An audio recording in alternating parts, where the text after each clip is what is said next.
instead of tech, if you can't hit the up air for the in-place tech, that's what you do instead. That kind of thing. And Chem has like it out to that level many times over. Like sometimes wave landing on platform if he notices they're not teching in place or get up attacking and all that kind of stuff. In this matchup, I think in particular, like your platform follow-ups can. That's like It's a huge factor. Yes, Yeah. and it's not something particularly like that the rest of the field is. It's not like a bread and butter skill for all the other Fox mains, like all of the different like interactions that can happen on platform. But the conversions that you can get, especially on these like tri-platform stages, I think are huge. And remember in the Spark set, we talked about how Chem was very understanding of the meta. So like the most common thing for Foxes to do in up throw scenarios is to just up air the tech in place and no tech option. Yes. The first time he got an up throw in this game, he waited expecting a roll, and he got it. Because if you wait, you can cover both rolls. Right, Yeah. right. So as he's learning more and getting his footing in this specific set, like I'll see what happens. Okay, yeah, you'll have to see it for yourself, sure. Yeah. Well, no, I mean like that's what Chem is saying. Is like I'm gonna wait out your roll because like that's the thing to do. And then player-specific interactions come as we dance. As the set progresses, of course. A little double shine gets him off stage. Up air could lead to a big combo. Actually, kind of gets away, rolling to the end of the platform. Wasn't really coverable. Wow. Okay. Yeah, the shorten has gotten everybody today. Yes. It is just so scary to just hold ledge and yield the stage. I know. Come to think of it, though. Is it so bad to have an invincible ledge dash to get back on stage? You know what I mean? Like, it might be fine to hold the ledge, actually. You lose stage, yeah. I guess so. You don't really lose that much stage. Yeah. Also, you have a long time, especially if you're reacting to, like, them going all the way to the center stage. You have time to honestly just normal get up. Hey, Johnny, guess what their record is? I'm looking at it. It's 9-1 in somebody's favor. In Chem's favor. Chem's favor? Wow. Dude, that's Mott won one Untitled West Coast number 9. Does, and then does WC can't stand for West Coast, right? They're both East Coast players. Maybe they just entered anyway. I don't know that tournament. Untitled, Save as Untitled's one, like from the beginning of the first year of pandemic. So Chem has a very good record, huh? Yeah, Chem has a very good record. When was the last set they played? Creed 2 months ago. Oh, we were there for it. I was at that one. Yeah, we were both there. But like that said, Mott's got games. Mott can make it happen. But Chem's got the like prevailing narrative. Well, let me watch this more from Mott Money's point of view then to see what's happening. I was watching from Chem's because I had seen his Fox Ditto play from earlier, but I think now like it's on on Mott to make some changes. Okay, going for the ledge makes sense. I also think of both of these two Foxes in very much the same like brotherhood, like in the same fraternity.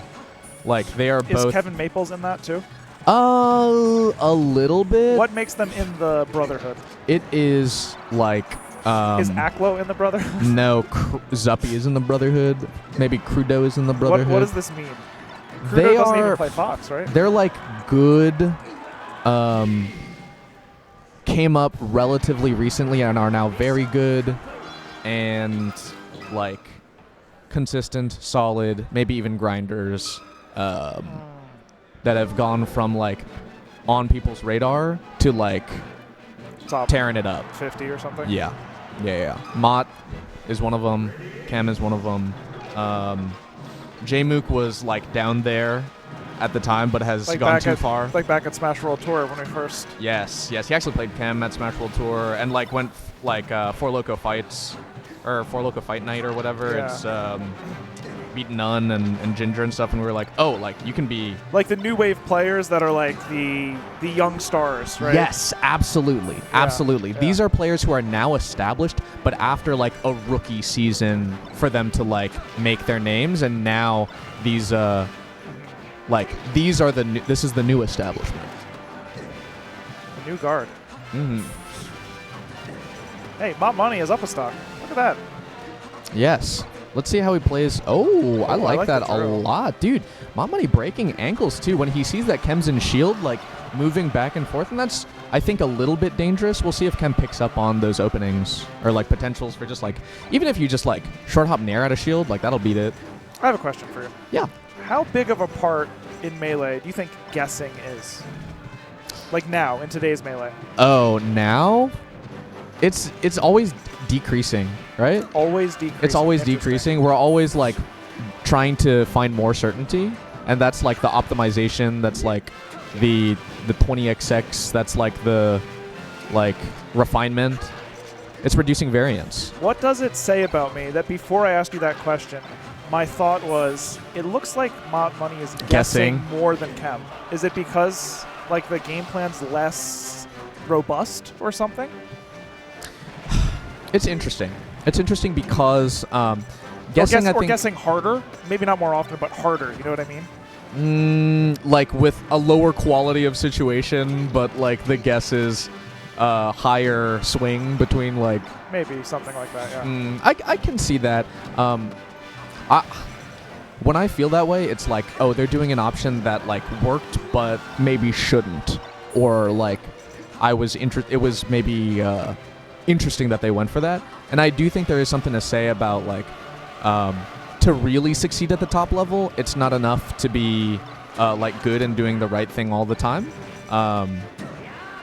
It's like when you do the donkey space, the bad move. Wow, great word choice. Yes, when you're in that situation where you are doing something bad, and I think like Mott Money willing to put something at risk, is like, I don't know, he beat my ass by doing that. I mean, he's an extremely good player. But, we're talking like relative to what we're seeing, right? Mm-hmm. My thought is if he's losing in this particular player matchup often, I think it's because he plays in donkey space slightly too much. Okay. You think to shore up some consistency, do the regular thing and then just like risk a little bit less? A little more often. Because a lot of it is like advancing. A lot of it is very like, I'm guessing you're going to do this now, right? Okay. And there's not so much waiting and baiting type style things either. Ooh. Wow. Yeah.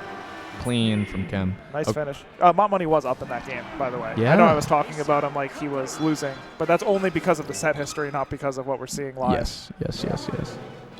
However, that game does tell us that he has what it takes. Yes. Yeah. He's got what it takes, and he's got maybe even a little bit more, a very slight bit more than what it takes. Is what you're saying, like with the guessing harder. That's a hard guess. But that was a little bit less of a hard guess from Chem because he had stage control, actually. Funny how that works. Yeah. No, that's sort of what I'm talking about, yeah. Yes. It's those little, like, it doesn't, I don't want to say it's like not situational awareness or something. It's just the feeling that I get. I so often in Melee commentary, I talk about very specific things. So I thought for today my mission would be to talk about things more generally and try to learn that sort of style too. And that's a feeling that I get that I can't describe in short, small interactions. Like that nair is pretty far forward for a bait nair, right? I do think, yes. So I think what makes the style come together is that you can say the thing and substantiate it with maybe one or two specific warrants. Like when you're talking about a specific thing, you have to then extrapolate and expand. And give examples and stuff. Yeah. So that I think like either works, but the general is worth nothing without the specific. And Mott, I think, is what you're saying. Like if he can clean up the bread and butter, like what he misses, Chem picks up. That's true. Right there. Yeah. It appears that you're just a little sharper when you're hitting those things, right? Yes. And not even just in conversion rate, but in no jump. Neutral specific. I like the jab. Oh. Yeah, nice edge guard. We're back to even. Yes. Wow. Mott sees that as well. Nice waveland too. But as soon as Mott makes the read that it's Chem is approaching, and Mott does full drift in short hop drill, that's when Chem gets him. So I think it's just it's got to be a little bit more sophisticated than dash dance grabbing. Dash dance shallow aerial and then grabbing or something. And I think that is what you were saying with Chem's ability to make the platforms work for his punish, even at low percent to get some good damage, means that he has a lot more options that Look at that. are in the See, tree. that's what I'm talking about. You see that? You don't see that forward air to ledge cancel on the platform thing? Keeping it going. Other Foxes don't do that on the platform. Yes, that's what you mean. That's what you mean. At the very beginning of the set, that's the type of thing. People don't do that. And it's sick. Yeah, other people might waveland try to grab or something. Yeah. He ledge canceled. I bet if he teched in, then you cannot fall off the plat and run back. SFOP does a weird one that I love, which is jump shine, and when he wave dashes out of the shine, it's a wave land onto the platform. You know what I mean? So it looks really low. Yeah. And I think that's another like, okay, well, did I get there in time to hit you? No, but I got there, or like do what I wanted. No, but I got there in time to shine, and then that at least opens me up for more opportunities.